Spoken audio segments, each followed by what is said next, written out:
Assalamualaikum warahmatullahi wabarakatuh. Selamat datang di Majelis Ilmu. Mari kita gali sedalamnya, pahami seluasnya, dan amalkan sesungguhnya, karena ilmu adalah warisan tertinggi para nabi. Membangun fondasi akidah dan syariat, menggapai ketenangan di tengah kesulitan. Hikmah surah Ad-Duha dan Al-Insyirah. Dalam menjalani kehidupan ini, kesempurnaan seperti yang selalu kita harapkan adalah hal yang mustahil. Keragaman pandangan dan perbedaan adalah keniscayaan dalam hidup. Bahkan dalam lingkup rumah tangga, perbedaan pendapat bisa muncul dari hal sesederhana pemilihan warna pakaian. Lebih dari itu, konsekuensi dari perbedaan pandangan ini seringkali melahirkan tindakan kontraproduktif yang berujung pada celaan. Penting untuk disadari, tidak ada satupun pribadi di dunia ini yang luput dari celaan. Rasul, nabi, sahabat, ulama, semuanya pernah dicela. Oleh karena itu, jika kita mendapatkan celaan dalam hidup, sesungguhnya kehidupan kita sedang berjalan normal. Kunci utama untuk menghadapi celaan atau ujian apapun adalah memiliki seni ketahanan yang memungkinkan hati tetap tenang dan nyaman di tengah situasi yang menekan. Ketenangan hati ini adalah modal yang jauh lebih berharga daripada harta yang berlimpah, karena ia adalah fondasi bagi pikiran yang jernih dan tindakan yang terukur.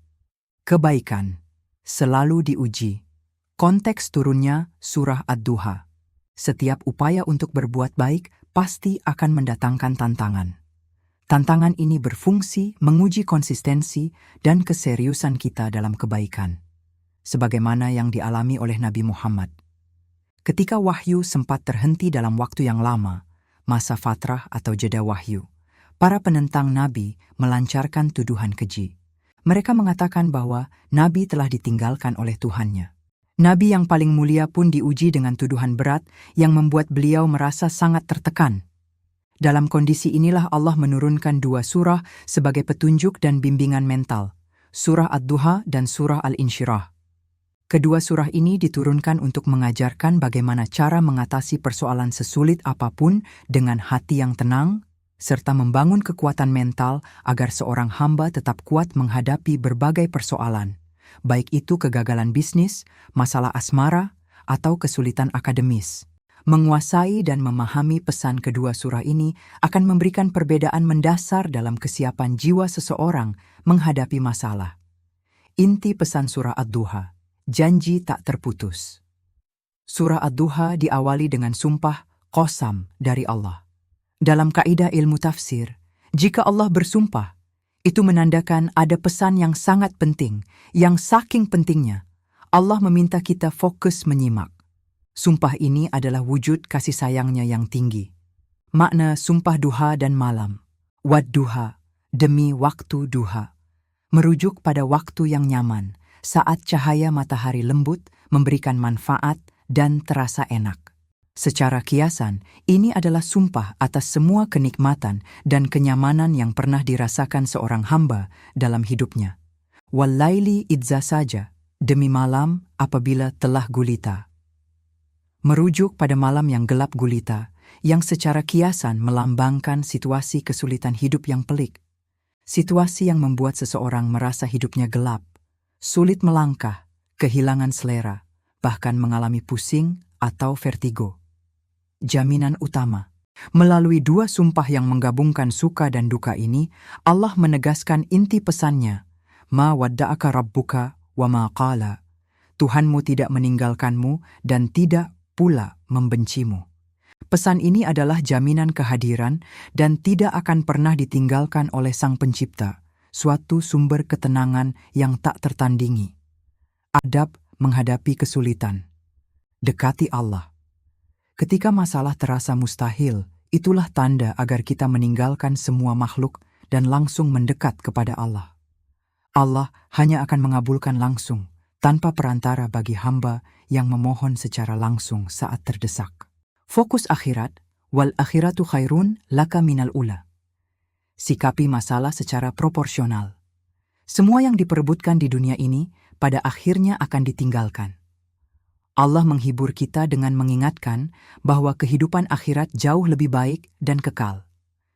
Dengan fokus ini, kita berprasangka baik, husnudzon, bahwa penundaan atau kegagalan saat ini adalah karena Allah sedang menyiapkan sesuatu yang lebih baik di balik layar.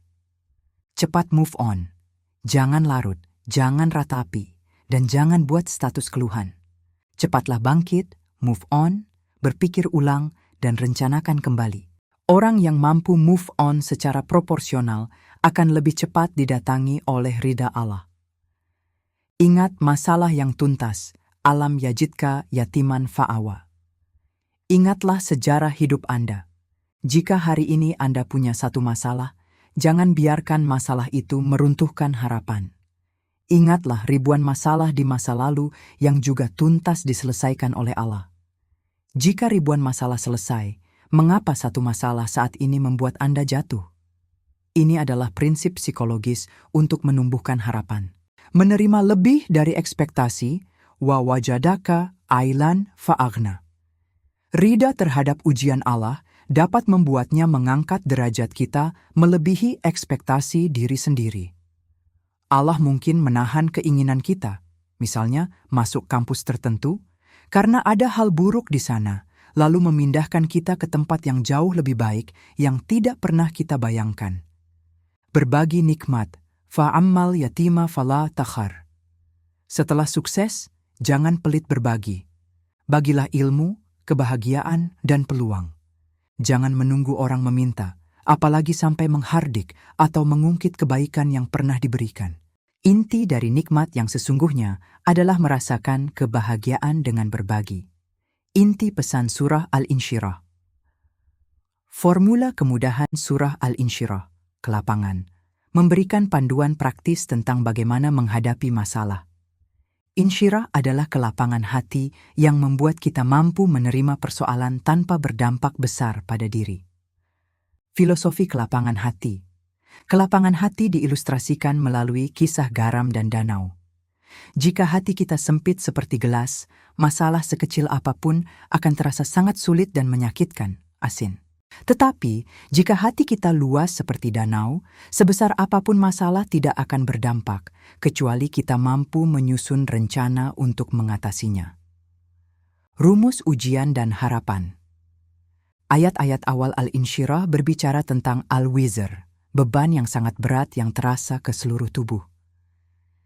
Ketika seseorang merasakan beban ini, Allah menjanjikan bahwa Dia sedang mengangkat derajatnya dan meningkatkan kualitas hidupnya, warafa'na laka dzikrak, untuk mencapai harapan yang istimewa. Dari sini muncul rumus. Ujian berbanding lurus dengan harapan, yang berbanding lurus dengan solusi. Semua kesuksesan harus melewati ujian. Dan yang terpenting, Allah tidak mungkin menguji seorang hamba di luar kemampuannya. La yukallifullahu nafsan illa wus'aha. Jika kita sedang diuji, itu artinya kita pasti mampu. Janji kekuatan. Inna ma'al usri yusra. Allah memberikan janji yang dikuatkan. Inna. Fa inna ma'al usri yusra. Maka sesungguhnya bersama kesulitan itu ada kemudahan. Usrun di sini merujuk pada kesulitan yang sifatnya mutlak, yang semua orang sepakat bahwa itu susah. Yusrun merujuk pada kemudahan yang sifatnya mutlak, yang semua orang sepakat bahwa itu mudah. Allah menjanjikan, sesulit apapun masalah yang sedang dialami, usrun, Allah akan datangkan solusi semudah-mudahnya, yusrun. Pengulangan janji ini bertujuan untuk menenangkan hati. Tugas kita adalah menanamkan keyakinan ini dalam hati. Ini pasti selesai, pasti ada solusinya, pasti mudah. Tindakan praktis, mitigasi dan tawakal. Setelah hati tenang, langkah praktisnya adalah fa'idza faraghta fansab. Maka apabila engkau telah selesai dari suatu urusan, tetaplah bekerja keras untuk urusan yang lain. Artinya, mitigasi masalah satu persatu, petakan dan selesaikan. Selanjutnya, wa ila rabbika farghab, dan hanya kepada Tuhanmu lah engkau berharap. Ini adalah tawakal sejati. Tawakal yang tinggi akan melahirkan kestabilan mental dan menghilangkan kegelisahan. Tugas kita hanyalah berikhtiar semampu yang bisa dilakukan dan biarkan Allah menetapkan hasilnya. 3 cara. Allah menjawab doa tawakal mencapai puncaknya saat kita menyadari bahwa Allah menjawab harapan kita dengan 3 cara. Memberi langsung, Allah memberikan langsung apa yang kita mohonkan. Menunda sampai siap. Allah menunda pemberian sampai kita siap secara mental dan kemampuan untuk mengelolanya. Pemberian yang tertunda di tahun depan boleh jadi adalah hasil doa kita di tahun ini. Mengganti kebutuhan versus keinginan. Allah mengganti apa yang kita inginkan dengan apa yang kita butuhkan, karena Dia Maha Tahu mana yang terbaik. Kita mungkin meminta proyek A, tetapi Allah memberikan proyek lain yang jauh lebih baik, karena itulah maslahat yang sesungguhnya. Kesulitan yang ada sejatinya bukan beban, tetapi hadiah yang datang untuk meningkatkan kualitas hidup kita, sehingga kita mendapatkan nikmat yang lebih besar dan dapat merasakannya secara sempurna melalui berbagi. Setelah menyelami hikmah di balik surah Ad-Duha dan Al-Insyirah, mari kita ubah perspektif kita. Jangan lagi melihat masalah sebagai beban, tetapi pandanglah ia sebagai tangga emas untuk mencapai kebahagiaan sejati dan kualitas hidup yang ditinggikan oleh Allah.